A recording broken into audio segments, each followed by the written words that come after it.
What a week it's been here at the NFL Scouting Combine in Indianapolis. An extension for wide receiver Khalil Shakir. We dove into the defensive line and defensive back talent in this year's draft and broke down the upcoming free agent market. Let's recap all of that now with some of the best moments from One Bills Live, with comments from Brandon Beane, Sean McDermott, and an all-star lineup of NFL analysts. Khalil, as you guys know, is just what a pro. Done everything exactly the right way, and he's one of those guys. He doesn't say much. He just lets his play speak for itself, and a highly respected guy in our locker room. And that's what you want to do. You want to reward the guys that are like Khalil. That I think you'd have a hard time finding someone to say a bad word about Khalil Shakir and what he's brought to our team the last 3 years, and what we'll count on him to bring. How we doing, Coach? Coach, how you doing? I just came in, and I was on my way to my other appointment, and I saw you guys. Yeah, and we hijacked you, so sorry about that. Well, I wanted to come over and kind of photobomb or whatever it's called. Yeah, totally fine. Give us about 4 sentences about Khalil Shakir and how happy you are about his contract and these young guys. Extremely happy.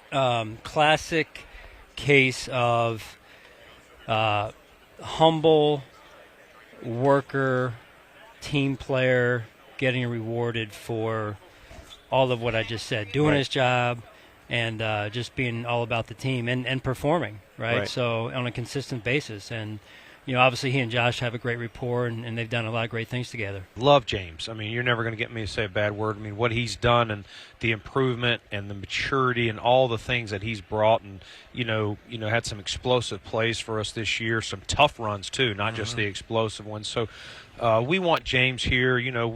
We've as he alluded to, we've had conversations. I'd prefer those all be kept in house. Right. We've generally had more success that way. But I love James, and I love who he is. He is pure as anyone. And so I understand, and like anything, everyone wants what they believe is their fair value.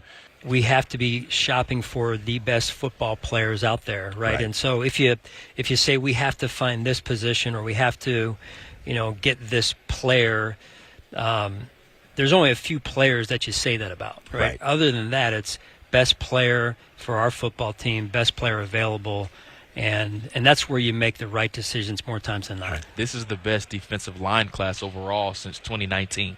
And if you remember with that class, it had guys like Nick Bosa, Brian Burns, Dexter Lawrence, the list, Christian Wilkins, the list goes on of how many productive players came out of that draft class or that draft year. So the Bills, a team that obviously needs to add some depth and some marquee talent up front along the defensive line, I would even entertain double dipping at the position. There's different types of defensive tackles, right? Sure. You got your nose, you got your one technique. Some guys are more, they're going to use the two-gap technique. Some guys are more the one-gap penetrators. So understanding, who is who, and making sure that fits what Buffalo wants. That's a big part of this. I think you look at, say, day 2, a guy like Alfred Collins from Texas, 6'5.5", 320 pounds. The arms are almost 35 inches. This guy is so disruptive versus the run. He sees it so well, powerful at the point of attack. He's one of those guys on day 2 where, all right, Kenneth Grant from Michigan, he's gone. He's not going to fall to 30. We're going to get our safety here, or whatever position they go in the first. Day 2, round 2, a guy like Alfred Collins, that's who I'm targeting. Who's going to continue to play next to Ed Oliver and increase your rotation inside, right? That's a spot. Continue to beef up the wide receiver core. Nothing wrong with that. I love what you've got, but at the same time, never hurts to have more guys. And it really wouldn't hurt to have someone who can flat out go on the outside, all right? I know everybody's going crazy about the Xavier Worthy versus Keon Coleman thing and blah, blah, blah. If you can get some more speed, take it. Edge rusher, because, with Vaughn, I just can't imagine. Yep. Rousseau, we haven't gotten to double digits yet. We saw what happened when Benford got hurt in the playoffs, right, in the game against Kansas City. Too big a drop-off. And that's a big drop-off. And he was, a 6th-round pick to begin with? Yeah. So there are corners out there. I think there'll be an investment by Brandon somewhere along the way, whether it's free agency or in the draft. And with the safety position, I love Taylor Rapp. I just can't keep him out there all the time. He gets hurt. And I want him out there. I've been a big Taylor Rapp fan. In fact, years ago when he came out, I wrote that I had a first-round grade on him, and I'm not sure anyone else did. I loved him, loved his play. of course, whatever you pay Josh Allen, it's worth it. So you have to look at it like that. Whatever you're paid, it doesn't matter whether it's $500 million. You got to pay him, and you have to keep him, and you have to build your roster like that. Can you get a discount for him? I don't know. I doubt it. But or maybe structure it in a way that allows you to do a couple of other things still to keep the talent around him. To do that the way that the Patriots used to do with Brady, and how. So hopefully you can work those things out. Yeah, and you can be as creative as you want to be if the player's willing to work with you. Say, for instance, like if you're going to sign the guy to like a Pat Mahomes $500 million deal, and you guarantee him out of $500 million, $388 million, but you can say, I'll give it to you when you're 50. Right. You have to have both sides of it for sure to work together. And it seems as if Josh would be that sort of player. So you really got to organization. You got to put some creative people on it. He had a high ankle in the last game, which I believe was against Ohio State. So he was not he was advised not to run here. So I said, okay, well, what's he going to do? He said he is ultra competitive. He is going to run here. He will run in the mid to high 4.4s here. And by the time he gets to his pro day, he will probably click under 4.4. Okay. So that was what was shared with me. If he runs, if that second number is a 4 at either the combine or the pro day, I'm happy as can be. He's the most intriguing of all the edge players. I thought he actually improved in terms of how he went about rushing the quarterback this year as opposed to last year, because I watched his tape last summer as well.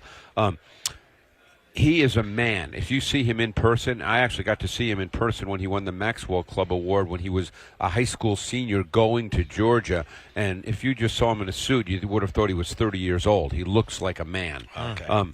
Yeah, he's one of those guys. You know exactly what I'm talking about. Yeah. Some of these guys look like, suburban kids. Yeah. Not him. Right.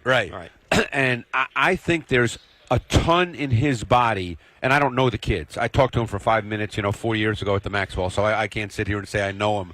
But assuming good things, I think he's the most intriguing, and I hate to use words. We all use it when we're scouting players, upside, potential, things like that.